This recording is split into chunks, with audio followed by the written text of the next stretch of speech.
বাবারে খুব খুশি।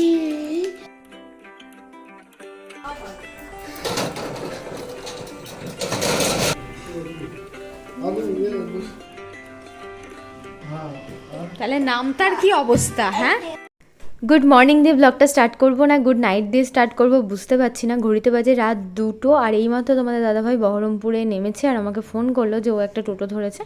আমি আর কি বলেছিলাম যে তুমি একদম বাড়িতে এসে ফোন করবে না, একটু আগেই আমাকে ফোন করবে, তাহলে আমি উঠে খাবার দাবারটা গরম করে রাখতে পারবো। তো তোমরা জানো কালকে রুটি আর তরকা নিয়ে এসেছিলাম, মানে আগের ব্লগটা যারা দেখেছো, তো তোমাদের দাদাভাইয়ের জন্যও নিয়ে এসেছিলাম।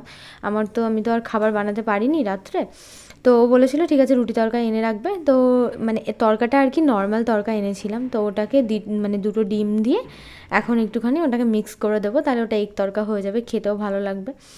তো মেনলি যে সমস্যাটা হয়েছে, মানে তোমাদের দাদাভাই অমৃতসর মেলেই আসে, কিন্তু সৌভাগ্যবশত এবারও অমৃতসর মেলে টিকিট কাটেনি। মানে বলা যায় না, ভগবান যেটা করে সবসময় ভালোর জন্য করে।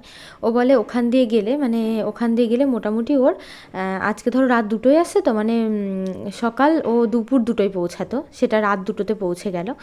তো ও বলল যে আমি ফারাক্কা দিয়ে গেলে আমার অনেক তাড়াতাড়ি পৌঁছে যাব, সুবিধা হবে। রাত হচ্ছে তো কী হচ্ছে, যেহেতু আমরা এখন গ্রামে থাকি না, তো আমরা যেহেতু পপা সিটিতে থাকি, এখানে আসা যাওয়া করা খুবই সুবিধা, কিন্তু গ্রামে থাকলে একটু অসুবিধা। রাত 2টোর সময় গ্রামে যাতায়াত ব্যবস্থা ধরো টোটো মোটো কিছু পাওয়া যায় না, তো সেই জন্য ওই ট্রেনটাতে এসেছিলো। যদিও অমৃতসর মেলে আসতো তাহলে কিন্তু ভীষণ সমস্যা হতো, কারণ 21 22 ট্রেনটা আর কি বন্ধ করে দিয়েছে কুয়াশার জন্য প্রচণ্ড। ওটা 3 দিনের ট্রেন বন্ধ, তাহলে বেচারা কিসে আসতো তার কোনো ঠিক নেই। মানে এই ট্রেনের টিকিটটাও কিন্তু ওর মানে কনফার্ম হয়নি, এটাও ক্যান্সেল হয়ে গেছে। ও টিটিকে পয়সা দিয়ে একটা জায়গা করে নিয়ে এসেছে।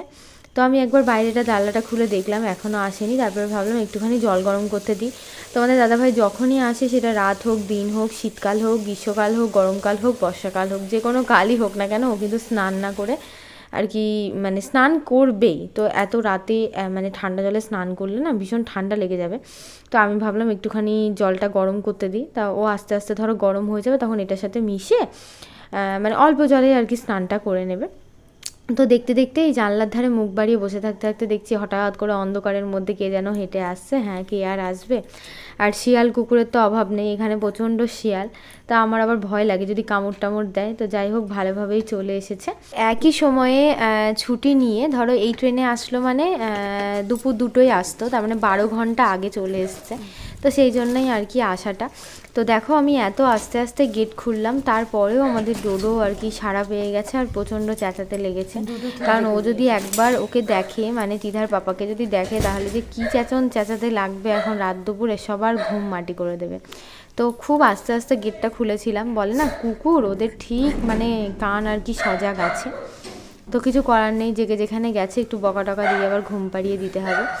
তো এখানে দেখো তিধা ঘুমাচ্ছে, আর আমি না মানে আমার শরীরটা এতটাই খারাপ ছিল, তো সেই জন্য আমি আর সব জিনিসপত্র বার করে রাখতে পারিনি। এখন একটুখানি ওর জামা কাপড়গুলো আর কি বার করে দিচ্ছি, কারণ ওখান থেকে যা নিয়ে এসছে সেগুলো তো কিছু পরবে না। তো রাত্রির যেহেতু লুঙ্গি পরতে একটু বেশি ভালোবাসে। আর এই দেখো আমাদের এই যে বডিগার্ডটা দেখতে পাচ্ছ, মানে কন্টিনিউ ওকে বাথরুমে দেখে তো কী চেঁচানো, তারপরে এখনও যায়নি, দেখো গেটের কাছে চুপ করে আছে। তো আমি দেখো একটু তরকার রুটি বানিয়ে দিয়েছিলাম, বলছি গরম করে দিলাম। তো রুটিটা না আমরাও যখন খেতে গেছিলাম তখনও ভীষণ শক্ত ছিল, এখনও ভীষণ শক্ত হয়ে গেছে। তো আমাকে বলছে রুটিটা কেন এতটা শক্ত হয়ে গেছে। তো আমি দেখলাম গরম রুটি আমি নিয়ে এসেছিলাম, তখনই আমি খাচ্ছিলাম, মানে এতটা শক্ত হয় না, কিন্তু আজকে কেন এরকম হলো জানি না। তো আমি বললাম ঠিক আছে, তোমাকে তাহলে খেতে হবে না, আমি তোমাকে মুড়ি দিচ্ছি, মুড়িটা খেয়ে নাও। তো বললো তাহলে তাই করো। আমি আর রুটিটা খেতে আর কি একদমই ভালো লাগছিল না। ভাগ্যিস আমি একটা সিঙ্গারা নিয়ে রেখেছিলাম, যে আমি ভাবলাম ও তো রুটিটা অতটা বেশি পছন্দ করে না, তো একটা সিঙ্গারা আনি, তাহলে একটা রুটি যদি খায় তাহলে একটা সিঙ্গারা দিয়ে একটু মুড়ি খেলেও হবে। তো রুটিটা পুরো বাদ চলে গেল, মানে অর্ধেকটা রুটিও খেতে পারিনি, ও 2টো রুটিই নষ্ট। আর এখন দেখো রাত্রে তিধামণিকে ডাকে নিয়ে, এখন সকালে আর কি ওর বাবা আর কি ওকে ডাকছে। ও তো ঘুমের ঘোরে, মানে এত ঘুমাচ্ছে, কোনো শানসজ্ঞ নেই। তারপরে সমস্ত ওর জন্য যা যা ক্যাডবেরি চকলেট এনেছে সেগুলো আর কি বার করছে। প্রথমে তো চৌকি থেকে মানে খাট থেকে উঠতেই পারছিল না, তারপরে আমি যেই বলেছি দাঁড়া আমি এগুলো সব নিয়ে নেব, তো মানে এক লাপে কোথায় ছিল সেখান থেকে মানে উঠে চলে এসছে। এই দেখো, তোমাদের দাদাভাইকে এবার আমি মানা করেছিলাম যে তুমি ক্যান্টিন থেকে কিচ্ছু এনো না, তারপরে ও মেয়ে যা যা অর্ডার করেছে, কখন ফোন করেছে, কখন কি অর্ডার করেছে, পাপা আমার জন্য এই আনবা ওই আনবা, সেইগুলো একদম পাপা ব্যাগ বুঝাই করে নিয়ে এসছে। দেখো, যেহেতু ব্যাগটা বারান্দায় ওপেন করছে ও দেখেনি, এবার দেখো আমি এই জিনিসগুলোকে নিয়ে লুকাবো আর ও দেখো কোথা থেকে উঠে চলে আসবে।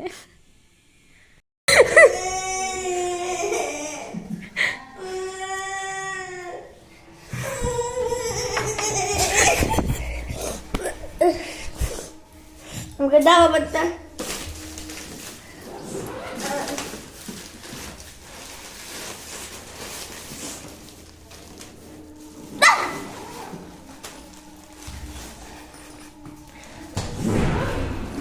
তাহলে দেখো, ফোনটা আমার, কিন্তু বাবার সাথে বাবা আর মেয়ের পার্সোনালি কত রকমের কথাবার্তা হয়ে গেছে। তো ঘুম থেকে উঠে চুলটা তো একদম এলোমেলো হয়েই আছে, দেখতে পাচ্ছ। আর এদিকে এই ব্যাগে কী আছে পাপা দেখতে গেল, দেখলো ব্ল্যাঙ্কেট। চলো ঠিক আছে, তো এই ব্যাগে ওর জিনিস কিছু নেই, ব্ল্যাঙ্কেট। এখন নিজের জিনিস কটা তো এখন তো কয়েক ঘন্টা আমাকে হাতে দিতে দেবে না, কিন্তু পরে অবশ্যই আমাকে 50% সমস্ত কিছুরই শেয়ার দেবে। তো বলছে দেখি পাপা কী কী এনেছে, ডেয়ারি মিল্ক, সিল্ক ওইগুলো, তারপরে 5 স্টার, যা যা আর কি, ক্যাডবেরি, মানে 4-5 রকমের নিয়ে এসেছে। তো আজকে ভেবেছিলাম স্কুলে পাঠাবো না, আর তিথা বলছিল পাপা তুমি আমাকে স্কুলে দিয়ে আসো। তো ওর বাবা বললো ঠিক আছে আমি দিয়ে আসবো, কিন্তু হঠাৎ করে মনে পড়লো আমাদের বাইকটা তো গ্যারেজে আছে, অনেক দিন ধরে স্টার্ট দেওয়া নেই, তো সকালে এত তাড়াতাড়ি করে আর কি গাড়িটা পরিষ্কার করা সম্ভব না। ও বললো তুমি যাও এখন স্কুলে, আমি তোমাকে আনতে যাবো। তো মেয়ে সেই মতো আর কি স্কুলে চলে গেল। আজকে আর কিছু বলেনি, মানে বাবা যেটা শোনে আর কথা শোনে, কিন্তু আমার কথা শোনে না বাবা বাড়িতে আসলে। তো আজকে আমি চাটা করে দিলাম, আমি বললাম আমি ওকে একটু এগিয়ে টোটোতে তুলে দিয়ে আসি, তারপর আমিই করে দেবো, তোমাকে আর চাটা করতে হবে না। কারণ বাড়িতে আসলে না তোমাদের দাদাভাই মুখ ধোয়ার পরেই ও চাটা চায়, এটা একটা ভীষণ বাজে আর কি নেশা ওর। মানে চা করতে একটু দেরি হলে ও নিজেই চলে যাবে চা করতে, তো ও তো করেই। আমি ভাবলাম চলো আজকে আমি ওকে করে খাওয়াই। তারপরে আমরা ধীরে সুস্থে চাটা খেয়ে দুজন মিলে ওই যে আর কি, আমিও একটু গ্যারেজে আসলাম, অনেক দিন ধরে ওর বন্ধু, বুঝতে পারছো কত ভালোবাসা।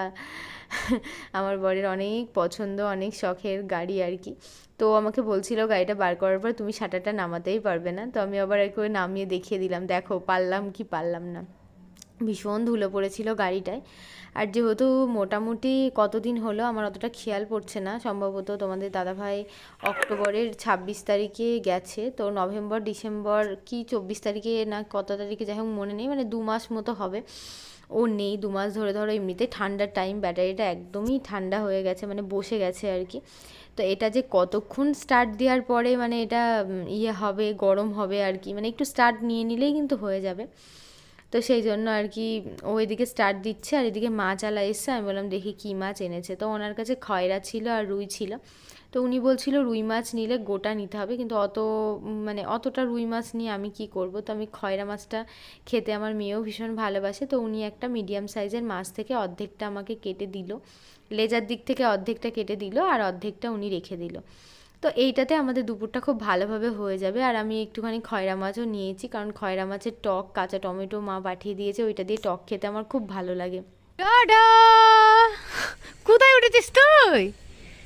সর্বনাশ, পড়ে যাবি, পড়ে যাবি।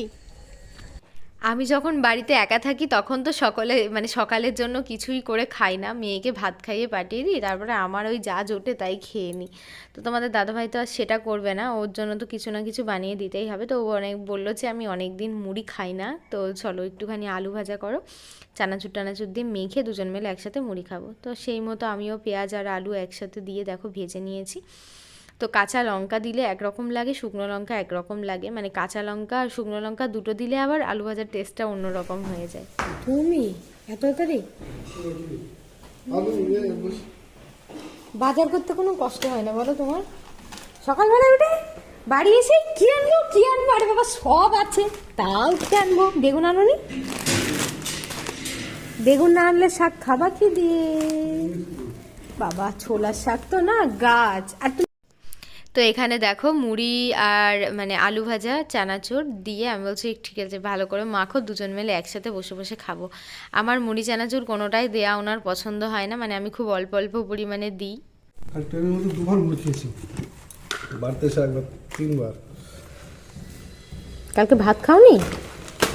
দুপুরে খেলাম। ওরে বাবা, মানে আমার দিয়া ওর কিছুই পছন্দ হয় না, চানাচুর আলু ভাজার তেল আর খেও না, অত তেল খেতে হয় না। তোমরা সবাই তেল খেতে, তোমার দিদিও তাই, তেল খাওয়ার মাস্টার, তুমিও তাই। কেন তোমরা এত তেল খেতে ভালোবাসো? তেল খেলে গা ঠিক না। ওরে চিকনাই, কত চিকনাই তোমার গা। আমি তেলটা দিয়ে দিই। দেখো দেখি নাও। আমি ওষুধ পেলে পেলে কালো হয়ে গেলাম গো এই কদিনে।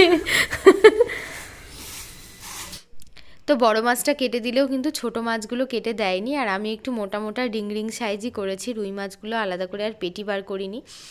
আর খয়রা মাছগুলো কাটতে একটু সময় লেগে গেল, তারপর ভালো করে পরিষ্কার করে ধুয়ে ওটাকে ফ্রিজে ভরে দিলাম। আর কালকেকার অনেকগুলো ভাত বেঁচে গেছিলো, এটা কালকেকার ভাত বললে ভুল হবে, ফ্রিজে রাখা ছিল পরশুকার ভাত। তো আমি ভাবলাম যে ভাতটা ফেলে দিয়ে কী হবে, গরুকে দিয়ে দিই গা। তো অল্প একটু আধটু থাকলে, মানে সামান্য অল্প পরিমাণে থাকলে আর দিতে আসি না, কিন্তু একটু বেশি পরিমাণে ভাত থাকলে তখন দিয়ে দিই, গরুগুলো খেয়ে নেয়। শুধু ভাত বলে না, সবজির খোসা টোসা সমস্ত কিছু, এমনকি ভাতের ফ্যানটাও যদি দাও না, ওরা এসে মানে খেয়ে নেয়। কিন্তু কে দিতে যাবে বলো তো, মানে এখান থেকে দেখতে পাচ্ছ গরুগুলো এই দিকে বাঁধা থাকে, তো অনেকটাই আর কি মানে দূরত্ব হয়ে যায়। তো সব সময় সব কিছু দিতে আসা হয় না, কিন্তু যখন বেশি ভাত রান্না হয়, ফ্যানটা হয়তো পরের দিনকার ভাত একসাথে করে গামলায় কিন্তু খাইয়ে দিই। আর গরুকে খাওয়ানো অনেক ভালো, জানো তো, গরু হচ্ছে মা ভগবতী। তো সেই জন্য তোমার ঘরের যেগুলো তুমি ফেলেই দেবে, সেগুলো যদি একটুখানি কষ্ট করে হেঁটে গিয়ে ওদেরকে দাও, অবশ্য ওই বউটাকে বললে ওনারা বালতিও রেখে যায়। তো আমি ছোলার শাক বেশ ভালো করে কেটে মানে বেছে, আমার বর আমি দুজন মিলে বাছলাম। ছোলার শাক বাছতে অনেক টাইম লাগে, আর আজকে আমার অনেক কাজ। তো তোমাদের দাদাভাই দেখো তিধার জন্য এনেছে একটা মানে কি বলে শ্যাম্পু এনেছে ছোট্ট দেখে, বলেছিল বাবা আমাদের একটা ছোটো শ্যাম্পু নিয়ে আসবে, আমি ছোটো মানুষ, ছোটো শ্যাম্পু। আর একটা চেরি পলিশগুলো এনেছে, এগুলো লিকুইড পলিশ, ও জুতো বুট পালিশ করতে খুব সুবিধা হয় সকালের দিকে, তো খুব তাড়াতাড়ি হয়ে যায়। একটা হেয়ার অ্যান্ড কেয়ার তেল আর একটা বডি অয়েল এনেছে, মানে বডি অয়েল বলতে তোমার ওই গায়ে মাখা সর্ষের তেল আর কি। তো এই তেলটা মেখে স্নান করলে না ওর ঠান্ডাটা লাগবে না, কিন্তু ও যদি এমনি বডি অয়েল মেখে স্নান করে তাহলে আবার ওর ঠান্ডা লেগে যায়। তো সর্ষের তেল তো একদমই মাখতে চায় না, আর এই তেলটা হলে মাখে, এটাও সর্ষের অবশ্য, কিন্তু ধরো একটু আলাদা রকমের স্মেল থাকে, তো সেই জন্য আর কি মাখে। একদিনে যেহেতু আমার পক্ষে অনেক জামা কাপড় কাচা সম্ভব না, তো ওই জন্য আমাদের বাড়ির যেগুলো ছিল আর কি ছাড়াছুড়ো সেইগুলো, তোমাদের দাদাভাইয়ের আর কি কয়েকটা ড্রেস, মানে ওকে বললাম যে বার করে দাও, তো ও বললো না না আমি হচ্ছে পরে থাক, এখন কাচতে হবে না, যেহেতু দুদিন পরেই ঘুরতে যাব, অল্প অল্প করে না কাচলে বাড়ি এসে তো আবার প্রচুর জামা কাপড় কাচা হবে, মানে ওই এক খাটনি। তাহলে নামতার কি অবস্থা, হ্যাঁ?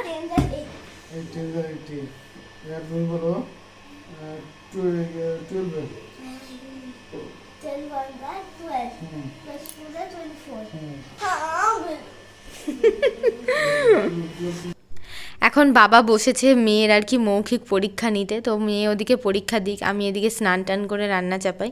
তো আজকে আবার হঠাৎ করে একটু শাড়ি পরলাম, শাড়ি পরতে বেশ ভালোই লাগে মাঝে মধ্যে না, শাড়ি পরলে নিজেকে একদম অন্যরকম লাগে, মনে হয় যেন চিনতেই পাচ্ছি না। অবশ্য শ্বশুরবাড়ি গেলে পরা হয়, কিন্তু বহরমপুরেই শাড়িটা আমার একদমই পরা হয় না।